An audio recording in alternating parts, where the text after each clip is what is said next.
What's up, everybody? Welcome back to the Schmozone podcast. Today's episode is brought to you by Fusion CBD products. Look, I'm using this right now. I did some plyometrics this morning.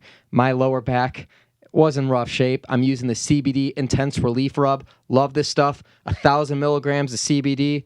It works. They have their energy and focus pills. They have their Slim Fast CBD pills, their muscle and joints. Got turmeric in it. Their cardio and energy mix. Their hydro drops. They got everything CBD needed. Go to FusionCBDProducts.com. 20% off. Use the promo code Schmo. You will not be disappointed.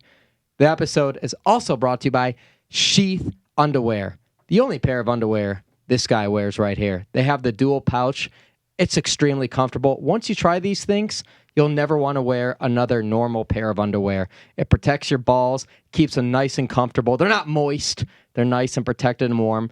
It's the holidays too. 30% off, not 20 like normally. Only a limited time. Use the promo code Schmo, sheathunderwear.com, and get yourself the most comfortable pair of underwear there is. And don't forget, go to the Schmozone.com. We have the link in the YouTube page. Get your merch. We're wearing the Schmozone t-shirts right now, both Helen and I. Super comfortable. Love it.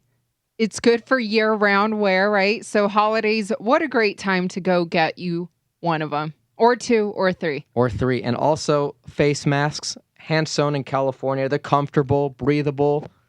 Who doesn't want to rep the Schmo on a daily basis? Going to the supermarket, going to your home gym, right? Just rep it 24/7. Hey, Helen's preaching for me. You can't deny that. Go check it out, theschmozone.com. Get your merch. Let's start the show. 1, 2, 3, 4. Is that lagging?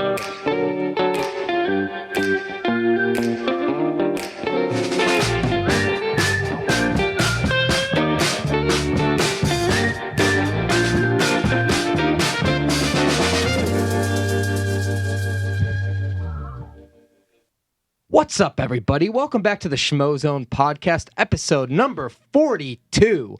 I'm Dave Schmulenson, a.k.a. The Schmo. My co-host is Helen Yee. Sports are always fun to watch. Every time we do this, you're going to have to add some flair to it, aren't you? You're going to have to up the game every time. Helen Yee Sports and something a little extra. Yeah, I try. Just like I got my nails done yesterday. Made it a little extra.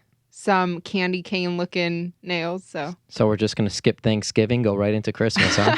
No, well, these actually, they last a month. So if I didn't do it now, it, may have been too late. Like it will last up until Christmas. Gotcha. Saving a little bit of money right there. So you're not one of those. Or I just don't want to go get them done all the time because I'm not that patient to wait for them to dry. That's the truth. Yes, and the safety protocols too. Just limit your time in a building next to a lot of humans, in this COVID era we're living in. Wear your mask. Yes. Today, loaded podcast, episode 42. We're going to have the OG in the fight game, Cub Swanson, calling in. Such a fun fighter to watch. Yes. And won Fight of the Year 2016 against Do Ho Choi. I love that fight. Yes, and he's got a big fight coming up December 12th. We'll get to that. We'll get to Cub here shortly. We'll also have manager with Iridium Sports, Jason House, here in studio. Great podcast today. I know. I'm excited. And it's UFC 255 fight week, which you mentioned Jason House. Alex Parez, a fighter he manages, fighting Davison Figueiredo for that flyweight strap this weekend. I believe it will be if Alex Parez can beat Davison Figueiredo, it would be the first client of his, UFC fighter, with a gold strap for Iridium Sports, because I know they have champions in other promotions, but this would be the first one in the UFC. And what a way, that would be such a way for him to celebrate his 10th year in the fighter management business, right? Yes, and he just moved to Vegas, too, from California. So we'll have him in studio. Looking forward to that, but I think a good place to start is kind of last week, you and I took like a hiatus from creating content outside of this podcast. It was kind of nice to have a break. We're in Arizona. It's my mother's birthday. Yes. It was a good time. And then yesterday when we came back. Oh, yeah. Khaos Williams. Yeah, Khaos Williams. And also, what a performance he's had, right? And his performances in the UFC so far. It hasn't even been a year since his debut in the UFC, of course. And then interesting last night, Jake Paul. Want to kind of give the backstory to that because that interview, I was dying laughing. It was so funny. And a lot of people that follow me on social media are hating on it right now. And I mean, wait, why? Hating on him or you? Well, hating on me for Or the interviewing Schmo, him, sorry. or hating on the Schmo for interviewing him, giving him that time. And look, at the end of the day, yeah, it was like my second or third time interviewing him. I think I met the kid last year. For Logan, his brother's Logan's fight. And then we were there in Miami when this podcast launched, right, during the Super Bowl, and he was fighting against this other YouTuber, Gib. Won that fight. I think he stopped him in the first round or second round or something like that. Yeah, so anyways, he's the co-main event for this Mike Tyson-Roy Jones Jr. fight card a week from Saturday, November 28th. And we were there at Bones Adams Boxing Gym at the Prince Rance Boxing Gym by the two-time boxing champion, Bones Adams. It's his gym, private gym. It's really cool. It's literally like in his backyard. And the Diaz brothers do some work there too. I always see that on Instagram. So anyways, yeah, we went over there last night, last second type thing. The Schmo interviewed Jake Paul, getting a lot of heat for it. But you know something? Look, whether you watch his content or not, and it's like, look, I don't expect anybody to listen to this podcast to watch his content or any of that kind of stuff. And obviously, you don't have to be a fan of his, and I'm not asking for that, nor am I saying I am. But the guy's got like over 20 million YouTube followers, and guy's one of the most popular people in this new age of digital media. And this is where I give my tribute, and this is where I give my respect. I created the character, the Schmo, because nobody, and this is a known fact now, nobody in the sports media world gave me a chance to be David Schmulenson, which I'm here today on the podcast, to talk sports and literally do what everyone else is. And I carved my own way and did it my way, and those kids are carving their own way on the internet. So I understand where they're coming from, and this new generation of children are growing up consuming videos and watching their content, and people like them. So regardless if you like it or not, people are engaged with it. So I'm just, paying it forward. Yeah, it was very entertaining, and he loves the Schmo. He loves you. So it was good. I want to beat their fight. Look, it's next weekend already? It's a week from Saturday, a week from UFC 255. And look, and here's what I can say. It's not like he's not taking boxing seriously. Look, boxing's a sport that needs all the help it can get, and they're bringing eyeballs to the sport, and the kid was working hard. Yeah, and he's been boxing for 3 years. He's very hard. He's actually taking it seriously, and like for all the people that say negative comments and stuff like that, like go in the ring with that kid. Seriously, go in the ring with the kid. See if he can really box or not. Yeah, he was training with BJ Flores, his coach, right? Yep, and he was a contender in the cruiserweight division back in the day. So, I mean, he's contended for, he's working.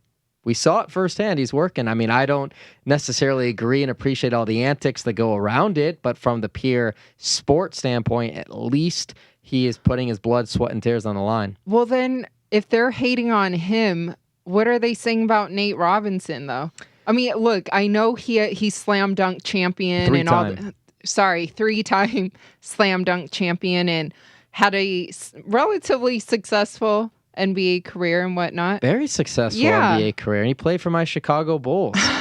How'd it go there? I'm just kidding. Hey, in the playoffs, they were short-handed, I remember, about a decade ago, and he went off a couple games. It's not their fault they had to go up against... Wait, was that pun intended? He's a little short, but he's a great player, pound for pound. I know, he's like a very fun player to watch. My younger brother and I used to love watching him growing up. 5'9", and he beat like Dwight Howard, who's like 7 feet tall in slam dunk competitions. But I digress. It's entertainment, and it's there. Yeah. But I do want to get to Cub Swanson because I can't wait to talk to him. OG in the fight game, WEC days. I know that's when I actually first started watching him. Yeah. So let's bring him on in. Cub Swanson. I think he's on the other line when he's ready. Hey, what's up, guys? Cub, thanks for joining us today. Thank you. Yeah, thanks for having me on.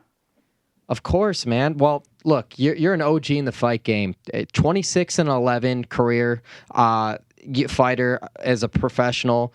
We were there, man, at Quintet Ultra when you had that unfortunate injury. We were there live. Was it against Jake Shields? We're trying to remember who Yeah. you were grappling. It was Jake Shields? Yeah.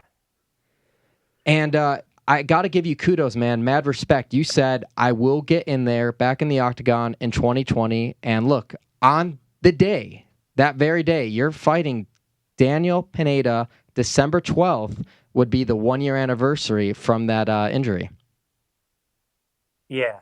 So I knew right away. I've heard from a lot of people about the injury, how long it takes. I know people have. Sorry, I was getting a call.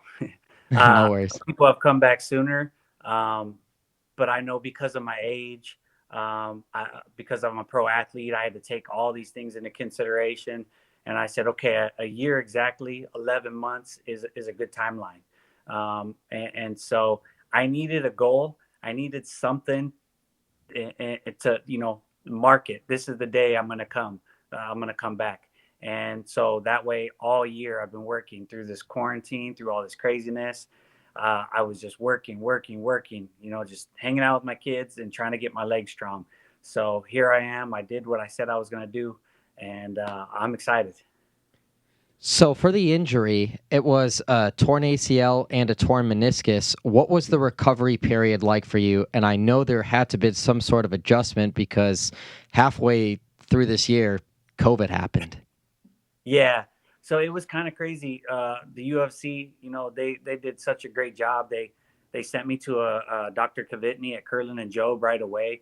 And a lot of people told me I was lucky because I was already in shape. That's like the biggest thing is you lose size in your quad.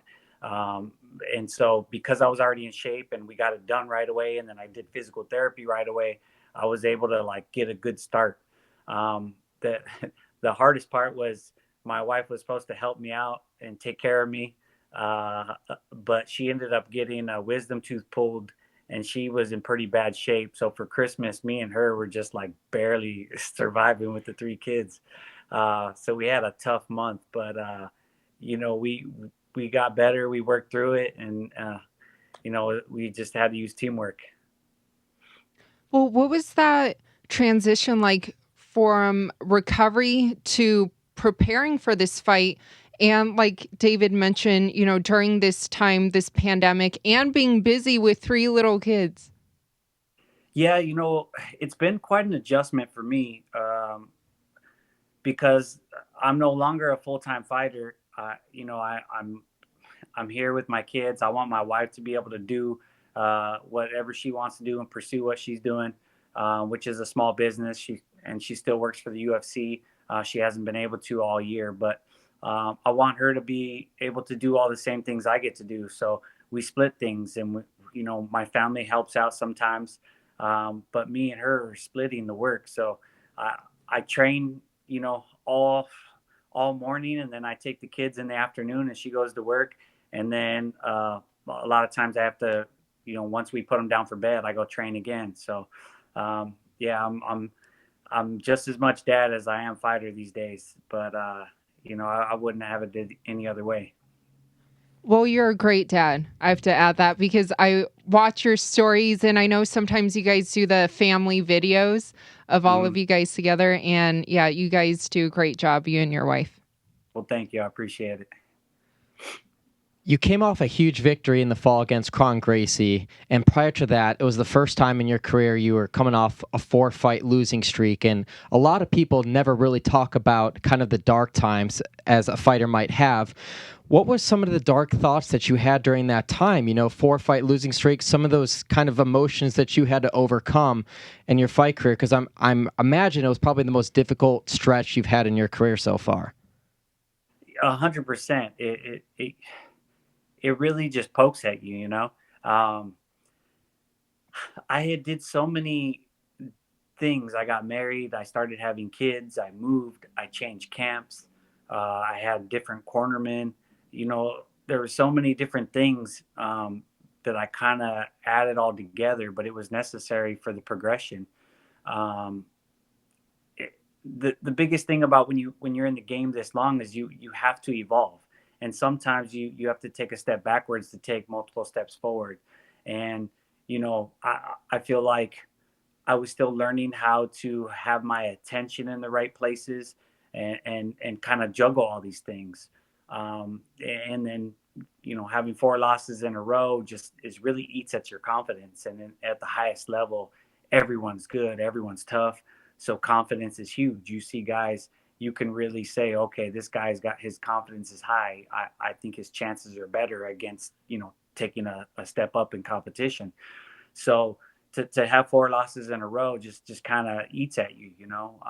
So the Kron fight, I took it serious. I knew that he was a dangerous opponent, and I just had a really good camp. I focused really well, and we got it done. And then shortly after that, tearing my ACL was just like, man, just when I got some momentum back, I felt like it got swept out from under me. So I think this year was a kind of a blessing in disguise. Me and my wife have been basically quarantined in the house with our kids, just enjoying. Everyone keeps telling me enjoy these moments with them, so we've gotten plenty of that. Maybe too much, but we've been here in the house with them, and then I just go and work on my craft with my good friends and training partners. So I've had a lot of time to really dive in deep into what makes me a good martial artist and get back to those things, and then also what's moving forward. How do I continue to evolve? And I really feel like I have a good handle on that right now. Now, you mentioned continuing to evolve. I know you made your pro debut in 2004. Is that what you would credit to your longevity in this sport? Well, yeah, it's when I was coming up in the sport, I didn't have an amateur career. There really wasn't an amateur career, especially in California. So my first fight was professional, and so I felt like I was learning the entire time. Um, when I got into the WEC, I feel like that was the start of my pro career, if you really want to look at it like that. And then when we moved over to the UFC, that was like me taking that next step of being kind of a grown up in the sport. Um, but that you have to keep evolving because this sport just keeps growing. I was just telling some of the guys I work with the other day that when I started, even in the WEC, you could do moves and you could pull things off that you just can't now because everyone's good. Like people grew up watching it. When I started, I had never seen it until I was 19 years old. I had no idea jujitsu or any of this stuff even existed. I only knew about boxing. So to have kids coming up watching it every day, like my kids have been watching it since birth. Um, they'll have a better understanding of the game at an early age, and that just makes the younger generation dangerous. It's amazing. You're like a living guinea pig. You're adapting on the fly. Let's go back to 2013 because I want to get to some fights, and there's not a better person, not many better people in general to talk fights than you. Let's go back to 2013 when you beat a featherweight Dustin Poirier. When you look at his career, where do you think he's improved the most? Because he's got a big rematch coming up with Conor McGregor, and this time it's not at featherweight, it's at lightweight. I think his confidence, kind of like I was talking about for myself. I think he got thrown in there with some of the best at our weight class. I think he was suffering a lot with trying to maintain his weight and get down to 45, and he was young. So I think, once you get into your mid 20s, if you're barely making a weight class in your early 20s, then by the later part of your 20s is going to be even harder. So I think once he realized that 55s was going to be a little bit better for him, he started trusting his hands. I think he took a couple hard losses and learned from them. And just where he is now, I'm a huge fan. I think as a person and a fighter, he's awesome. So I'm always cheering for him, and I'm sure he'd love to you know kick my butt at some point. But yeah, regardless, I'm lucky to have that win on my career. I know he had to cut a lot of weight, and we traveled. He took it on short notice, but we had a little bit of a war. But yeah, I'm a fan of his.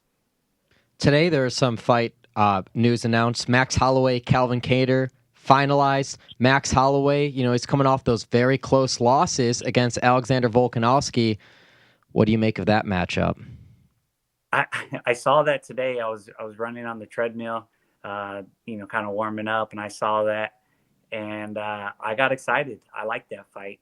I think Kattar is it Qatar or Kattar? I always mess that up. I apologize. It's all good. I think he's one of the up and comers that's gonna be around for a while. I think he's really good. He hits hard.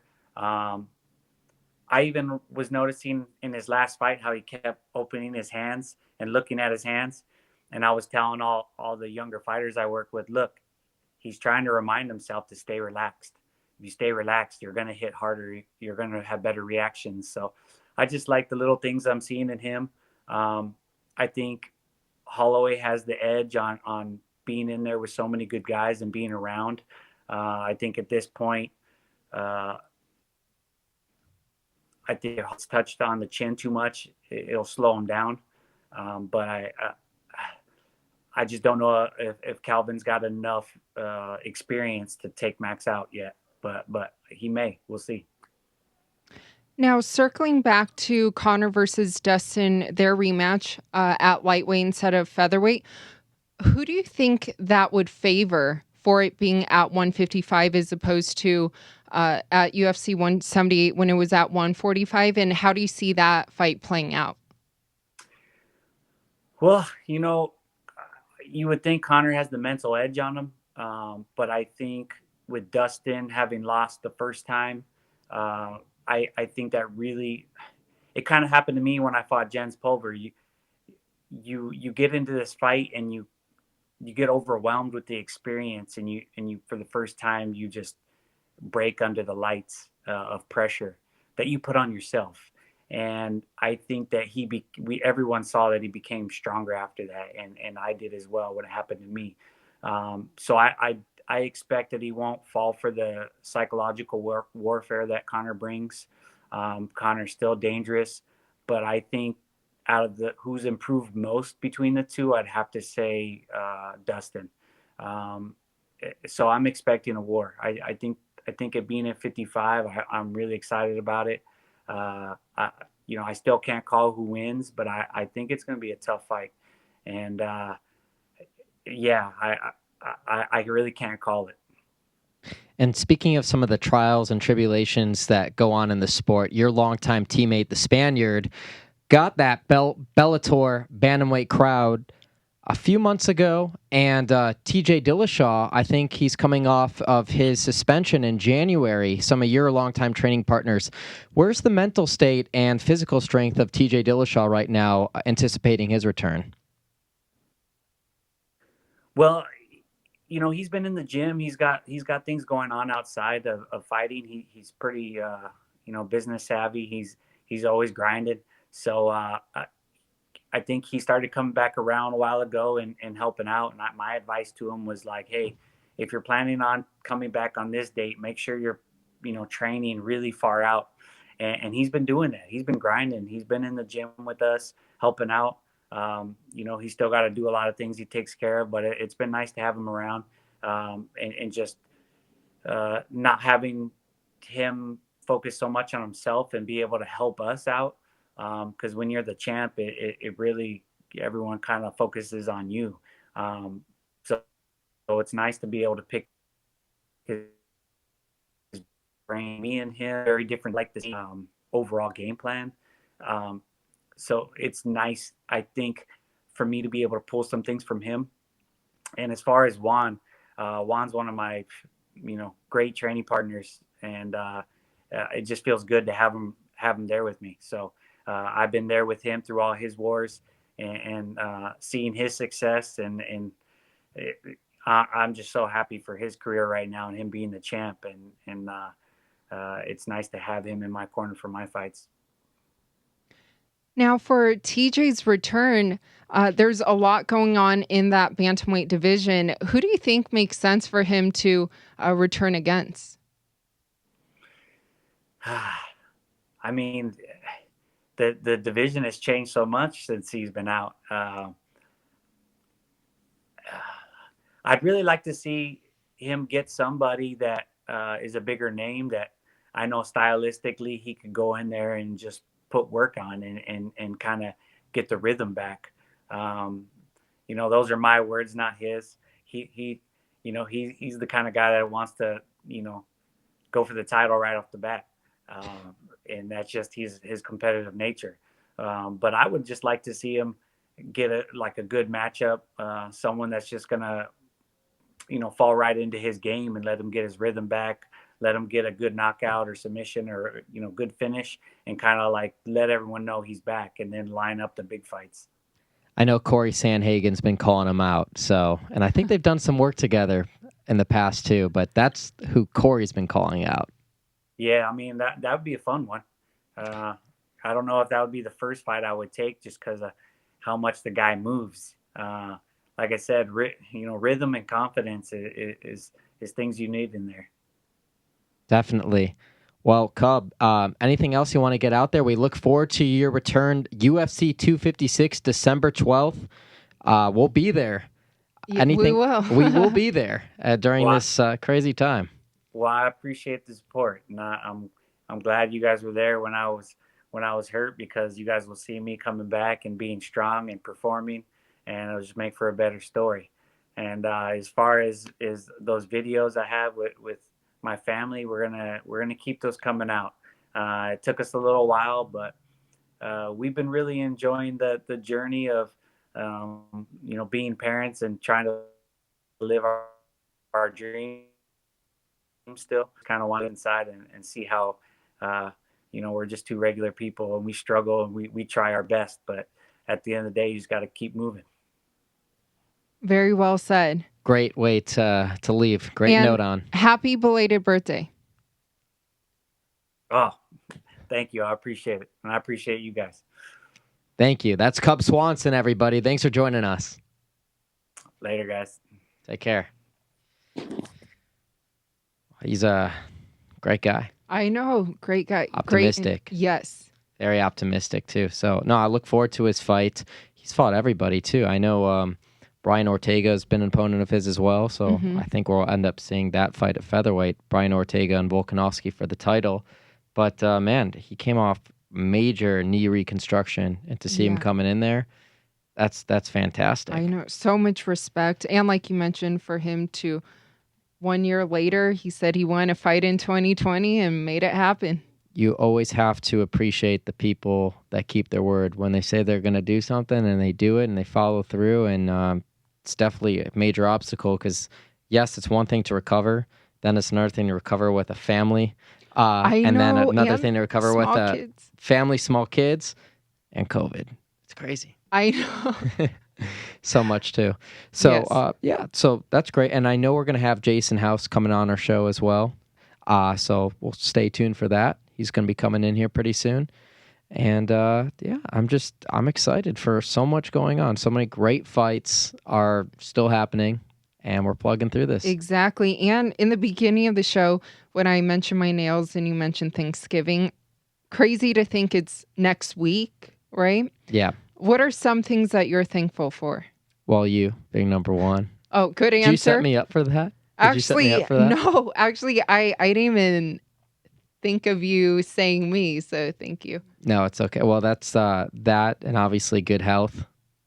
You, good health, family, and being able to continue to do what we love and create content, follow this sport, follow all sports, and do the show, and make things happen. Exactly. And what are you thankful for? And good food. Of course, good food. Yeah. Thankful for you. And also, I want to address the post when I posted of us together, just kind of behind the scenes, your support. And yeah. Oh, don't get emotional. No, yeah, of course. So, I appreciate you doing that. Blindsided me with that while I was watching Sunday football because my fantasy football team is really bad this year. Well, and it brings me down every Sunday. I see that. Well, it's just got to be honest, right? There's the behind the scenes look at everything, at covering sports, at our lives, and, trying to become an athlete again, right? It's not an easy process. So I'm just grateful that you've always been very supportive of me and believed in me. Of course. No other way to do it. I think it's a good transition, though, right now to bring in the one and only Jason House. Come on in here, Jason. The man, the machine. I wish we had like keg. confetti, like when they walk Sports. here. And Jason, appreciate you coming on. Thanks for having me. Of course, I think this was the absolute perfect week to have you on too, because when we schedule these podcasts, we always look at what the forecast is ahead. And there's always big weeks because you have fighters at everything. I don't know if there's any manager that has more fighters coming out of Dana White's Contender Series than you, week in, week out. And, you got a huge matches coming up here for UFC 255. You got fighters fighting each other, and you got an opportunity to have a client with a gold strap here in the UFC. Yes, it's definitely exciting. Starting with Alex Parez. I mean, we've been with him since his very first pro fight. So to take someone from the start to here, it's very emotional. It's a very great feeling. It's very, I can't even describe it. This whole week, I'm just like, wow, like I remember being at his first fight, just thinking like, oh, this is a great start, not realizing someday we'd get to this mountaintop and have a chance to win the world title. So, he's had a great camp. I'm really excited for it. I'm also excited for Royval Moreno. It's obviously, a lot of people keep telling me it's a great problem to have, but I don't think it's a problem. I think it's, people forget a year and a half ago, 2 years ago, they were going to cut the flyweight division. And now we're sitting here and our clients are the ones that I think are bringing that lifeblood back into that division. So, while I'm very sad that one of our clients has to take a loss on Saturday, I think, the fact that they're the main event of the ESPN portion I think speaks volumes. And I think that's been kind of lost in some of the pre-fight hype. And also to add to that, all this is kind of happening while you're celebrating your 10th year in this fighter management business. First off, congrats. And thank you. What's this whole journey been like for you? It's really crazy because when I started the last semester of law school, I really didn't know what I wanted to be. I was working at the DA's office. I was working at a private firm, and I just really wasn't finding that fulfillment that I thought I would find in being an attorney. So when MMA kind of fell into my lap that last semester, I had told my father, like, hey, I really want to do this. And I really have to give a lot of credit to my dad because he's the one that told me, you know what, son, move home, pass the bar exam, and let's start this. Give it 2 years, and if it takes off, great. And if it doesn't, at least you tried. That he kind of told me that law firm job would always be there. And he's coming out this weekend, and I'm freaking through the roof to have him here for this. Because it's gonna be a great moment, and I really think come Saturday night we're gonna have the belt.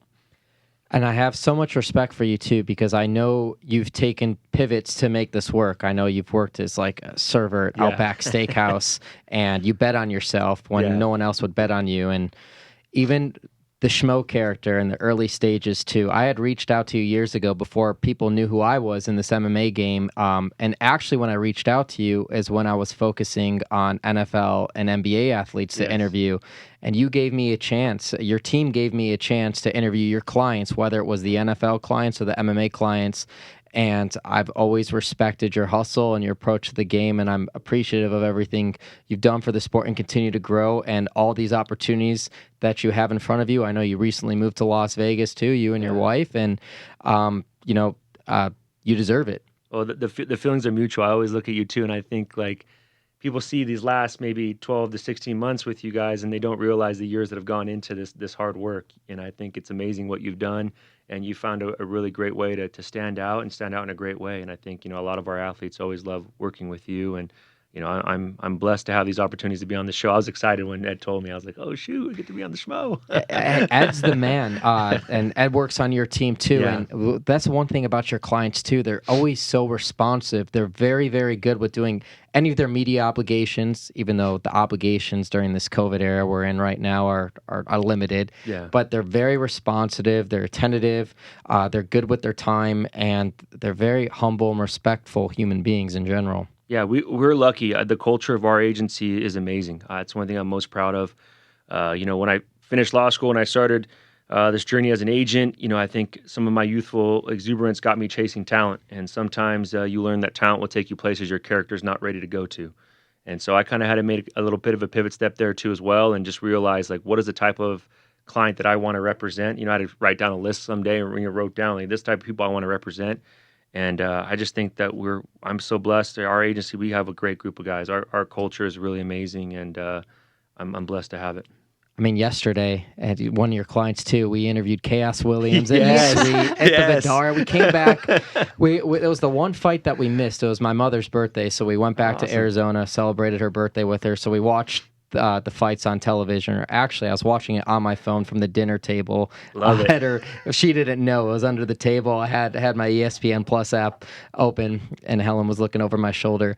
But amazing knockout. I think he might have been like the biggest underdog on the main card. I believe so. And the guy hasn't even had a minute total in the UFC. of octagon time in the UFC. And 2 knockouts, two bonuses too, yes. I believe. Yes. It's amazing. He always has a saying, out the mud, and it's something that's really resonated with me just because through our journey in representing Khaos, his mentality, I think, is his best asset. People have seen, the eraser that he has in that right hand of his, but I truly believe that it's his mentality that gets him where he is today. And even if you saw his post-fight interviews, he was like, hey, I'm not believing my own hype. I still got a lot of work to go. This isn't just, I've not arrived yet. He's basically, staying process-oriented, not result-oriented. I think that's what makes him so special is his mind. I love talking with him. I love catching up with him. And even throughout this whole COVID, he'd been offered a couple fights, but Michigan was really on lockdown. You really had no opportunities to fight. And he kept saying, Jay, just be patient. When the right opportunity comes, I know I'll be ready. And, I really want to do this the right way. Well, we were trying to ask him if there was someone that he would want next, right? And he was like, I'll fight anyone. But for him, like being his manager, is there someone that you would like to see him fight next? Because that welterweight division, I mean, it's a very fun division. There's a lot of exciting matchups right now. There really is. That division is doing very, very well. I'm excited to sit with Sean and kind of, see what's available, see what options we have, and kind of, get him back in there as soon as possible. I really think that we need to strike while the iron's hot. So let's go back to this card. Alex Parez, huge opportunity. Supposed to fight Brandon Moreno, who also you managed, who's actually fighting now Brandon Royval. Yes. But Parez stepping in there because Cody Garbrandt had to pull out of this fight against Davidson Figueiredo. Has the moment really, soaked into him? We saw you make that. I might have been your Holmes for sure your debut on the UFC. We watched that too. Yes. Your Las Vegas home. But has the moment, do you think, really sunk in for Alex right now that, hey, I could walk away here with the gold championship belt? It's funny, when he had beaten Formiga, we went for a run one day and we were kind of talking, and I was like, dude, we're right there. You're right there. You're a phone call away. You're an injury away. And then when it happened, I kind of told him, brother, we discussed this. We actually talked about it. We were joking around because we always watch The Rock's cheat days on Sunday. Oh, yeah. I'm like, bro, we're going to get that belt. Yeah. We're going to be eating cheat day with The Rock. It's going to be great. Drinking Terramana. It's going to be awesome. Come Sunday, we're going to be celebrating at the house. And it's right there. So, Alex throughout camp always texts me a lot. We always do phone calls and FaceTime, and I really feel like this is the most focused I've ever seen him. You always are waiting to see how an athlete responds in their moment to kind of define their legacy, and I really feel like this is the sharpest I've ever seen him. Every phone call I have, the energy is so good. He's so positive, and I think come Saturday, I think he'll be focused on the process and won't be concerned by the moment. I think it's just another day at the office. But how are you balancing the relationships? Because I know you don't pick favorites, and these guys, a lot of them, your clients, they train together too, and there's some sort of bond or mutual respect. How are you balancing these relationships during fight week for the guys that are fighting each other, for the Royvals and the Morenos? Man, first, I cannot say enough good things about Brandon Royval and Brandon Moreno. Those are two class acts, and I'm blessed to have them because they make this so easy. And really, the way that we handle it is just the way I tell our team is we treat every athlete as individual. So whatever Royval's needs are for this week, we're going to serve them to the best of our abilities. Whatever Moreno's needs are for this week, we're going to serve to the best of our abilities. If you just treat it as another fight week and give max effort, there won't be any issues. Brandon's been staying at my house the last 10 days. His teammate Tecco was supposed to fight last weekend, so his whole coaching staff came out here.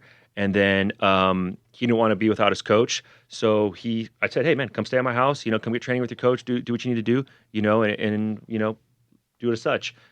Royval has been calling me, no problem at all. I'm sure Royval saw that Brandon was over for the embedded episode. So I really don't think there's any issues at all. We haven't had any, even when the whole situation happened with Alex and Brandon Moreno. He handled it with such class, and he completely understood. I mean, this wasn't my decision, right? This was the UFC's decision. And yeah. And I know that flyweights don't get as much love maybe as some of the other divisions, but Royval's someone, we were there. It's been a couple of fights. Dhabi, right? We were there in Abu Dhabi, but we're here in Vegas too, where wasn't he also having a job working security as well? And then finally he gets his bonus and everything like that, so he could just focus on fighting. But talk about a guy that is literally climbing the ranks, that is now maybe a win away potentially for fighting for a title in just such a short amount of time span. Someone who's taken advantage of this pandemic situation. He definitely has. I think, the fact that he's always ready and he's jumped in some great opportunities with the short notice opportunity against Tim Elliott. Then again, semi-short notice against Kaikara France. He's really taken a hold of his own destiny. And I think if you look at all three of them, they've all had crazy stories. Alex Perez at one point, he was a part of when the division was being cut. He went to 35s, remember, for one fight. Yeah.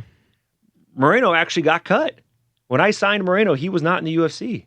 So we went to LFA. He fought for the LFA title, won the belt. He went back from the bottom all the way to not the bottom, but he went back to the regional scene, got back where he is now. Same for Royval, won the LFA title.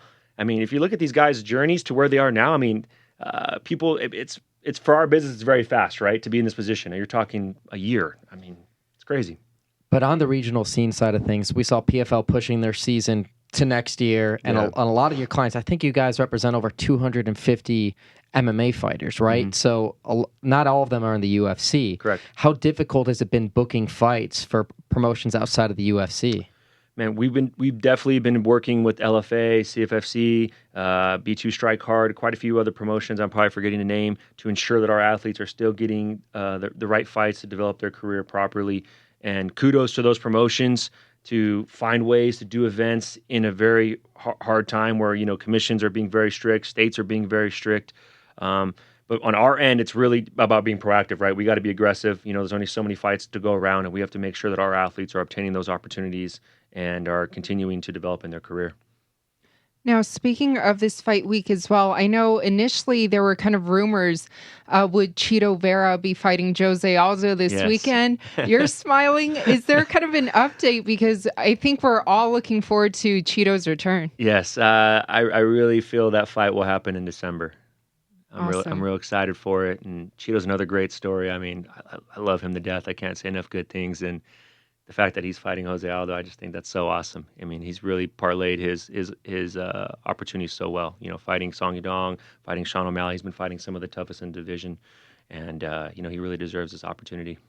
One of the nicest guys too to interview. Great for personality, both of us. yeah. Yes, guy. I think he literally put a The smiley smiley face in the back of his head. Oh my gosh. It's so nice. My wife and I always joke around because he really has this happy-go-lucky mentality that it will always work out, and it does for him.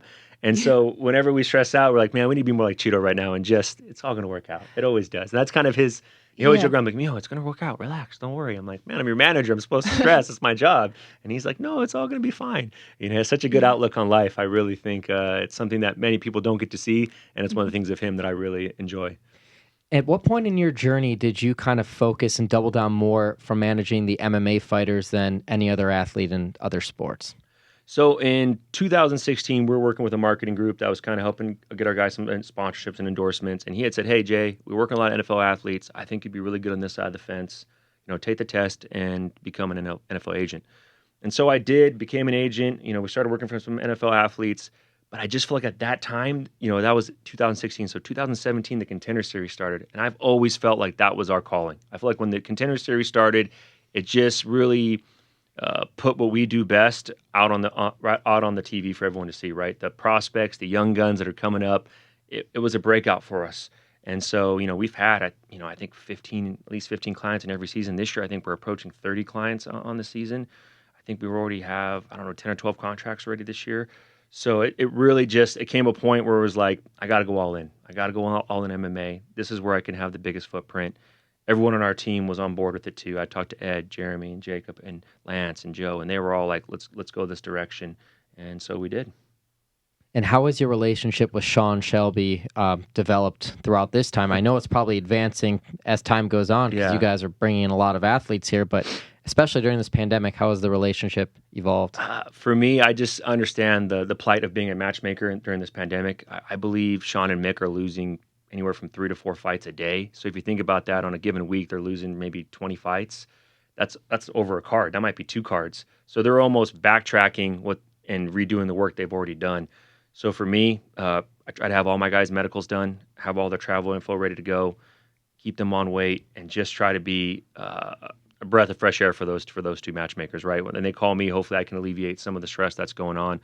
Hopefully I can obtain an opportunity for one of our clients to achieve their dream, or like a Brandon Royval maybe who's already in, but get a great opportunity, and just make sure that we're maximizing our time during this pandemic. Now, what do you think of being a Vegas resident? I love it. Yeah. The energy here, it's like the fight capital of the world. I think this is the best. Last year I think I might have spent, me and my wife calculated maybe 25 to 30 nights in my actual home. Wow. Just because we're always on the road.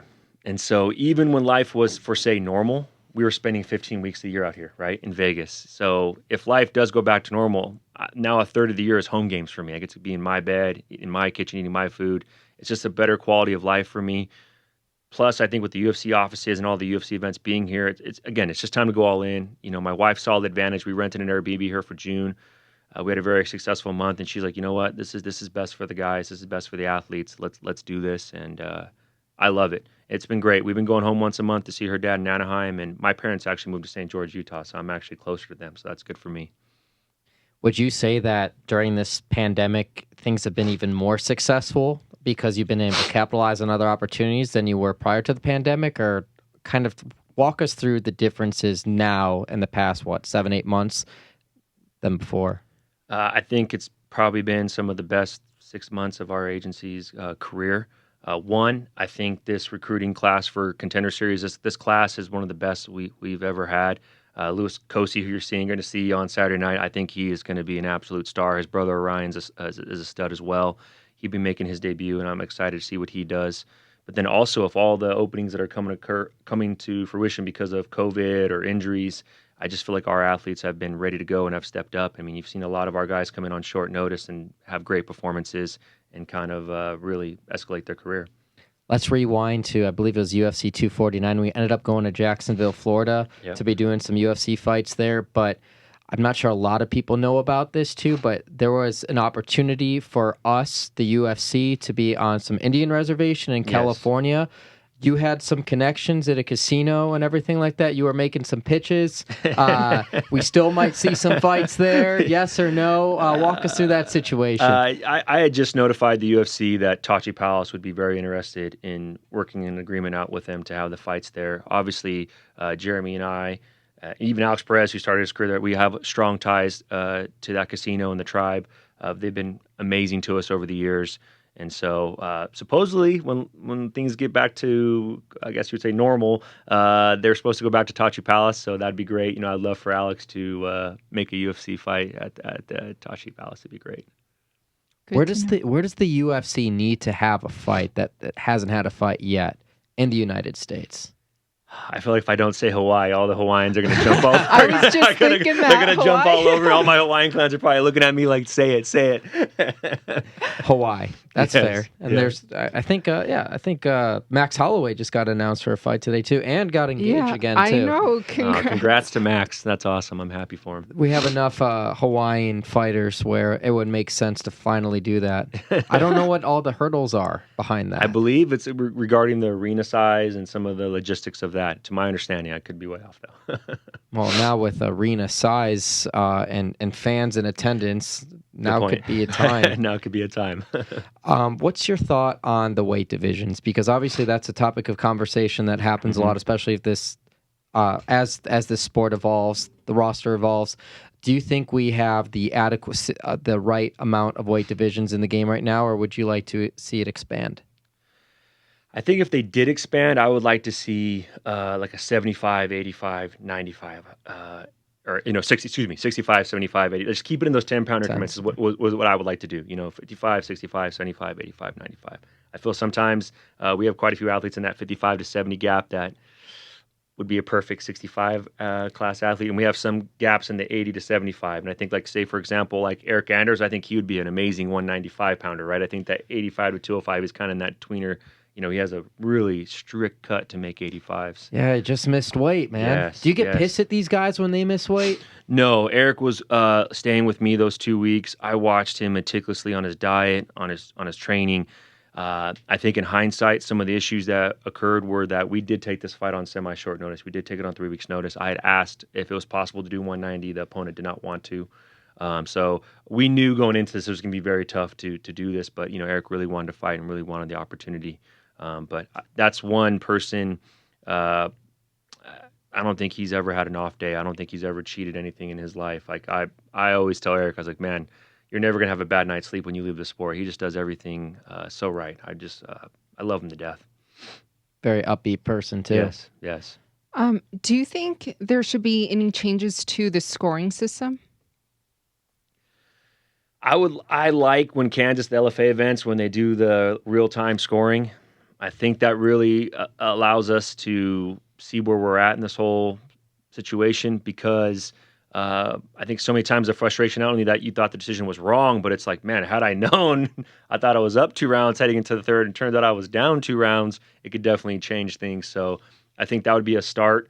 But I definitely feel like there needs to be some consistency in the judging and the reffing. One thing it's always kind of pet peeve of mine is like the rule where you stick the fingers out. I feel like some days it's like 1 warning and then they deduct a point. Some days it's like they get 3 or 4 warnings. It's like, man, I don't care what it is, but can we just be consistent, right? Coming from a college baseball background, I was like, yo, I don't care what your strike zone's like, but just be consistent. Just let me know where it's at and I'll work it from there. And it doesn't help that every single state has a different athletic commission too, so it changes up rules state by state. Obviously there's issues with marijuana testing and everything of that sort. Can't be consistent there. Yeah. But what I don't understand too is, you coming from baseball too, there's the minor leagues, the NBA, they also have their summer league, they have their G League. The closest thing we have, if you look at the UFC, it's the Contender Series or the Ultimate Fighter, which is returning, which we can get to next. But why don't they do any sort of testing during Dana White's Contender Series for the things we just talked about with live scoring and having a different criteria for judging, getting away from that boxing system? I don't understand why they don't use the Contender Series to test. I mean, they already tested out a smaller octagon there in the first place, right, with Contender Series? Yeah. I really feel it comes down to the commission, right? I do believe, like Mark Ratner and the people at the UFC, I think they would definitely be open to these things. I think it's really getting all the commissions on board. That's the issue, right? I mean, for example, Kansas is doing live scoring, but no other state isn't. So, like, if you had 1 week and you went to Kansas, you'd get live scoring, and the next weekend you go, I don't know, Nebraska, then you wouldn't get live scoring. It's like we'd almost have to get everyone on board to, like, hey, guys, like, we need to be together in all this and make the exact same rules. Another rule is like the 2 hands down or 1 hand down, the down to opponent rule. Like every time I'm backstage, I'm always like, man, the way they're explaining is like, wait, so last week it was this, but this week it's that. Like you're almost kind of wondering like, what's going on? And I'm surprised we don't have more issues with it and fighters being confused, right? Like what the exact ruling is.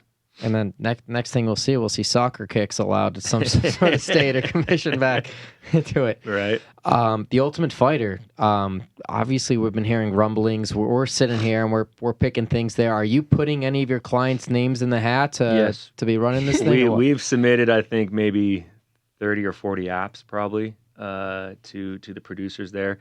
I'm so excited because growing up, like the Ultimate Fighter was like in the midweek special, right? It's on. It's I can't wait to watch it all through law school. So I think too, when you take something away from the fans, they kind of miss it. Now it's coming back. Maybe we'll have that nostalgia, like they can't wait to see. And if the coaches are who they say they're going to be, I mean, that could be some good TV too as well. Do you have a pitch? Do you have the best pitch for some coaches? The two that you would like to see? I would love to see Colby Masvidal. I mean, I think everyone would love. That's what I've been saying. Or Jones and Adesanya, something of that nature. Get some real good real blood, bad blood going. We're in this era right now where people are going up and fighting, I call it money fights, right? Because Adesanya trying to go and fight Jones, going up. I guess Jan Blachowicz first. You like that? Do you like seeing that type of thing, or do you want everyone to stick to the weight division? I think it's good for the sport. Create some good storylines. I think it's good as long as you can keep the division moving forward. I think sometimes when it kind of stalls out, right, when one champion goes up and kind of withholds the division a little bit, that's kind of a bummer, right? You want to keep seeing the line moving. You want to keep seeing everyone get their opportunities and keep moving forward.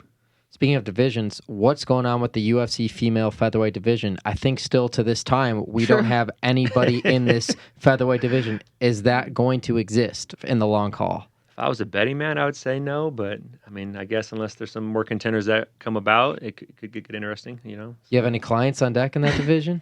Leah Letson, you know, she may do 45s. She may go back down to 35s. I'm not quite sure. But when she returns, that's a good question. She might. Okay. Yeah, and I mean, it's not like the Ultimate Fighter, because Ultimate Fighter, they're looking for 35ers and middle. 85ers, yes. Yeah, Yep. okay. 85ers. Could we see some of your clients for that? Yes, definitely. We have some good prospects that I think would be great for that show.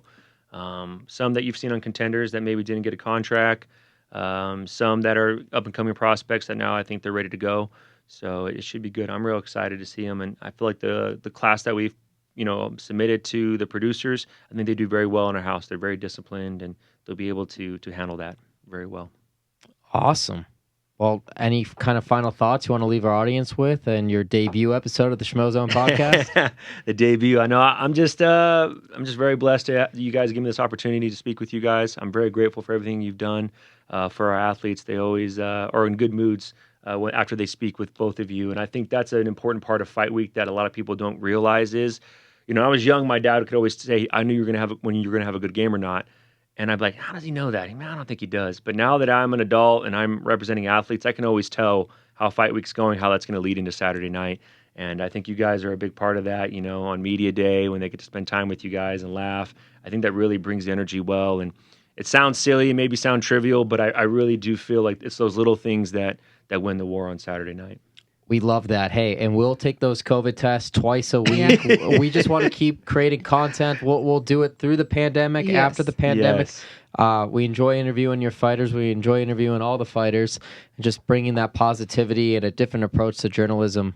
And I have to add, in the beginning when you spoke about when you guys first met and before the Schmo kind of blew up. Yes. So when we first started dating too, he would speak so highly of you guys. Oh, that means the world to me. And he spoke about you a lot. Oh, so no, that makes me happy because the feelings are mutual. I don't get to see you as much now because they keep the media a little separate from us, but I always see how much you're rising. I see your Instagram following just grow and grow, and I'm like, man, that's awesome. He's just killing it, just all over it. It took a while, man, and yeah, like she said, and like we talked about at the beginning, I reached out to everybody, and you were like the only one, and the management side that responded or gave me something to work with to move forward, at least an opportunity. You made me look like I was a genius for doing it. I always tell our guys, you are a genius. I always tell our guys, like, you got to shoot your shot like the Schmo. Whenever I always say, because when you shot your shot with Dana, I was so impressed because people don't realize how nerve-wracking that is.